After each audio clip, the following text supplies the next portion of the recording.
A igreja ontem recebeu o novo sumo pontífice, o cardeal Robert Francis Prevost, agora Papa Leão XIV. Estamos em contato com o bispo da Diocese de São Carlos, Dom Luiz Carlos Dias. Dom Luiz, muito obrigado por atender, ao nosso programa mais uma vez, nesse período em que certamente a palavra da igreja é bastante concorrida, mas o senhor fez questão de se comunicar com Araraquara e região por meio do nosso programa, para nos dizer, Dom Luiz, como é que a igreja recebe, qual que é a expectativa para esse pontificado que começa a partir de agora. Bom dia, Dom Luiz. Bom dia a todos aí da equipe de edição da IPTV, da IP Rádio IP. Evidentemente que nós, e a todos aqueles que nos acompanham neste momento, né? Evidentemente que para nós na igreja é uma alegria, né? Porque desde o falecimento do Papa Francisco, que de fato nos deixou assim, muito tristes, né? E abriu para nós um período de luto.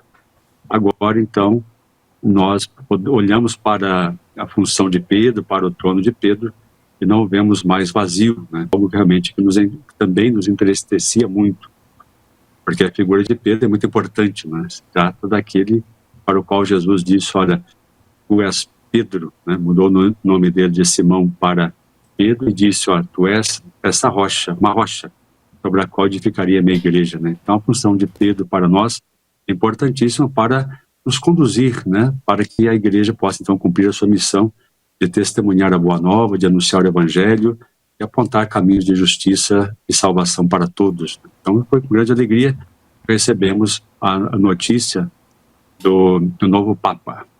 Agora, Dom Luiz, o senhor esteve em Roma antes do início do conclave, né, no funeral, acho que do Papa Francisco. E o senhor conversou com os 7 cardeais brasileiros, os 8, mas os 7 votantes no conclave. Eles têm um juramento, não podem falar nada. O senhor não participou do conclave. O que o senhor sentiu antes do conclave? O nome do cardeal Prevost já era um nome bem cotado, porque escapou do radar, né, de boa parte da imprensa que faz a cobertura. Se falava muito no Parolim, se falava no Zup, no Tagle. O senhor chegou a ouvir algum zum? Conta para nós aí a respeito do cardeal Prevost, ou foi uma surpresa até para a própria igreja, Dom Luiz? Não, acho que foi uma surpresa, sim. Né? Vocês recordarem, quando eu estive com você, no programa, eu dizia assim, olha, não se atenham aos nomes que estão sendo ventilados nesse momento, porque se trata de especulações e, de fato, inclusive em Roma, se diz o seguinte, né, que quem entra, cardeal que entra já papável ou papa, retorna cardeal, né? Porque, aliás, o Espírito Santo, né, foi um momento assim, muito importante da ação do Espírito Santo, eu quero continuar a ressaltar isso, né? E momento também da responsabilidade, né, de todos os cardeais ali votantes, procurando apresentar a igreja, dotar a igreja novamente de um Papa necessário para o nosso momento atual, né, olhando para a conjuntura atual, para a conjuntura eclesial e, sobretudo, para esse legado deixado pelo Papa Francisco. Então, o Espírito Santo foi apontando e, diante desses elementos, né, eu acho que os cardeais, entre eles, olhavam para o outro, procurando realmente ver quem tinha o perfil, e era delineado a partir desses 3 elementos, e estas reflexões em oração profunda, né, não é um ato simplesmente racional, mas imbuído da oração, perpassado pelo Espírito Santo, foi apontando ali para o cardeal Prevost. Mas em Roma, estive lá, não se falava o nome dele, não. Então é por isso que nós vemos assim que se trata de uma ação realmente do Espírito, e depois um momento de reflexão, de oração ali dos cardeais que votaram. Exatamente, e muito possivelmente é um nome que surge ali nas congregações que antecedem a votação, ou ali no próprio encontro, na Capela Sistina, Eu né, tenho uma curiosidade, se o senhor já se encontrou com ele pessoalmente, como que foi o contato, se tinha contato com ele, tinha amizade, como que se deu? Nós estivemos juntos ali, né, porque bispos e cardeais nós estivemos juntos ali na mesma ala em que é reservada a nós durante a missa de exéquias do Papa Francisco, né? Inclusive, não sei se chegou essa informação, mas nós aqui no Bispos do Brasil, era encerrando uma assembleia, normalmente realizamos, né, todos os anos. E no final de semana, entre uma semana e outra dessa assembleia, nós temos um retiro. E o incumbido para pregar o retiro esse ano seria justamente o atual Papa agora, né, o Papa Leão XIV. Mas eu tive assim, um contato só visual, mas não tive assim, contato assim, de uma particular, em conversas com ele ainda não. Mas ele já esteve no Brasil várias vezes, né, porque ele era o geral da Ordem dos Agostinianos, já esteve no Brasil algumas vezes, né, já celebrou em Campinas, celebrou em São Paulo, em Belo Horizonte, eu sei dizer, né. Então é alguém que conhece a América Latina, é importante citar isso, né, porque é um americano, mas que trabalhou por 20 anos lá no Peru, exerceu o ministério episcopal ali. Quando ele foi eleito cardeal, ele estava trabalhando numa diocese do Peru, conhece a nossa realidade, conhece a nossa caminhada, conhece o nosso estilo de ser igreja, uma igreja assim, mais pastoral, né, mais voltada para a pastoral mesmo, para os trabalhos pastorais, para o anúncio concreto do Evangelho, conhece os documentos principais, o documento chamado de Aparecida, né, elaborado pelos bispos, no qual trabalhou muito e deu uma grande contribuição o cardeal Bergoglio, depois Papa Francisco, e agora é americano também, né? Muito interessante isso, porque essa nação, né, essa potência hoje é o epicentro de uma grande crise que se delineia, né, com algumas atitudes, com algumas decisões do atual presidente deles lá. Isso? Agora, o que eu ia perguntar para o senhor é exatamente isso, né? Porque o senhor acentuou que a escolha do atual Papa, o Bento... Leão XIV? Desculpe, o Leão XIV. Ele foi, na verdade, me parece que houve também aí uma ação quase que política do Espírito Santo, porque se a gente analisar bem, com uma certa profundidade, me parece que a eleição de um Papa norte-americano, que a primeira coisa que ele fala é em paz, gerado por um país que só pensa em guerra. Ele fala em pontes, num país presidido por alguém que fala em muros. Em muros, né? Então, quer dizer, eu acho que houve a interferência do Espírito Santo para que ele pudesse realmente começar... Porque ele quer tomar conta agora do Canadá, ele quer tomar conta do mundo inteiro, parece que esse homem é um louco, né? Então, quer dizer, contra um presidente louco, a gente tem que ter aí realmente um Papa bastante politizado e talvez, né, com as mãos realmente abertas à sociedade. Né? Eu conversava, Dom Luiz, há pouco com uma pessoa de Araraquara que está em Orlando, né, e disse que o anúncio ontem de um Papa norte-americano foi muito comemorado, né, na América, que não é exatamente, né, o ponto mais católico da América, digamos assim, né, uma outra tradição anglo-saxã.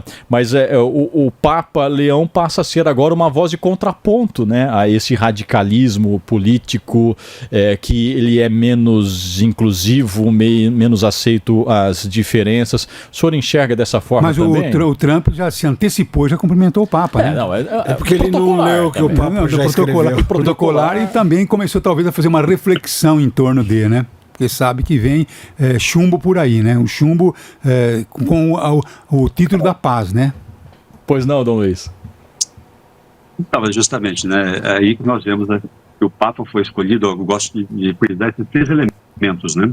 A conjuntura mundial, a conjuntura eclesial e o legado de Francisco.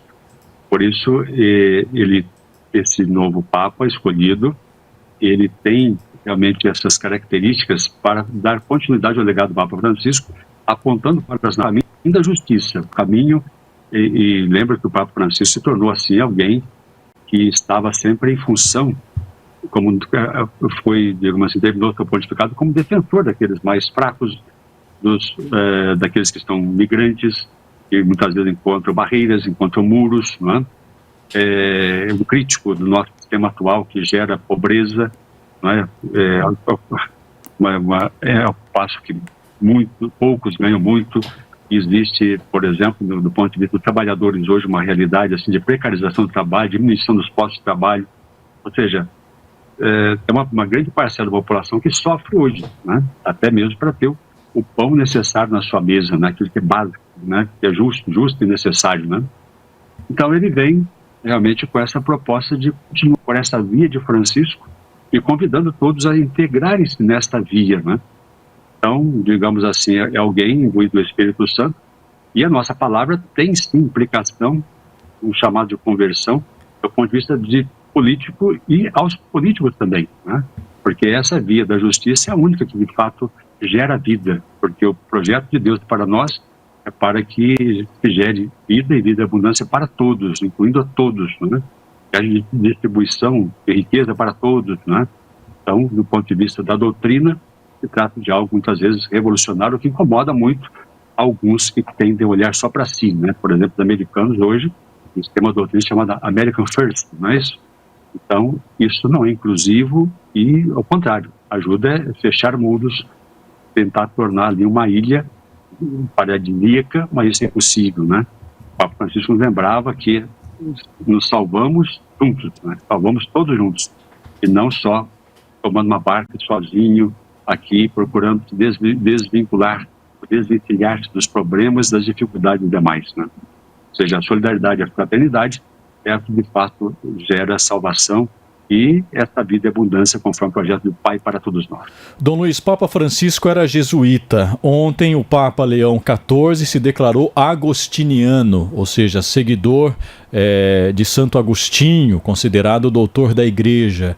O que isso pode significar em termos de pontificado, em termos de ação, de visão de mundo? Explica para a nossa audiência. Inclusive, agora há pouco falei sobre isso na nossa rádio aqui, na FDS, né? É uma indicação de Deus, né? Primeiro, percebamos isso, né? Que as ordens religiosas são pautadas pela vida comunitária, por um estudo aprofundado e por também trabalharem do ponto de vista pastoral, servindo, anunciando o Evangelho às pessoas, se aproximando das pessoas e assumindo trabalhos para que o Evangelho se torne concreto, né? E por outro lado também é uma indicação de Deus, do ponto de vista eclesial, como chamado para as pessoas se olharem para esse modo de vida cristão, né, proposto como para os discípulos de Jesus Cristo, com dedicação total, e para que ajudem, de fato, a propagar o Evangelho, deixando tudo, né? Deixando tudo, deixando a segurança, deixando a família, a sua terra, para se colocar em missão. Porque esse Papa, ele também já falou para a Igreja do ponto de vista da missão. E ele continuará, a exemplo de Francisco, a apontar o caminho da missão para todos nós, né? Então, vem alguém assim, muito rico, muito preparado, do ponto de vista de experiência pastoral, alguém muito bem formado, alguém com uma boa visão de mundo para esses tempos atuais. Conversamos com o bispo da Diocese de São Carlos, Dom Luiz Carlos Dias. Muito obrigado, bispo, pela tua palavra aqui. A gente encerra aí pedindo a tua bênção para quem está nos acompanhando, bispo. Muito bem, é melhor participar ao vivo com vocês aí, viu? Mas espero ter contribuído junto à expectativa de vocês. Desejo também um bom programa para todos, que possam cada vez mais ajudar a esclarecer a nossa população, sobretudo em relação às questões mais pendentes, mais necessárias do nosso tempo. E hoje, alegre, a Igreja rende graças a Deus pelo nosso novo Papa, e também nós rezamos por ele, para que a sua missão e a sua presença entre nós seja de fato edificante para todos nós, né? Então, deixe-nos uma bênção. O Senhor esteja convosco, está no meio de nós. Abençoe-vos, ó Deus Todo-Poderoso, Pai, Filho e Espírito Santo. Saúde e paz a todos. Muito obrigado, Dom Luiz Carlos Dias, bispo da Diocese de São Carlos. O Jornal da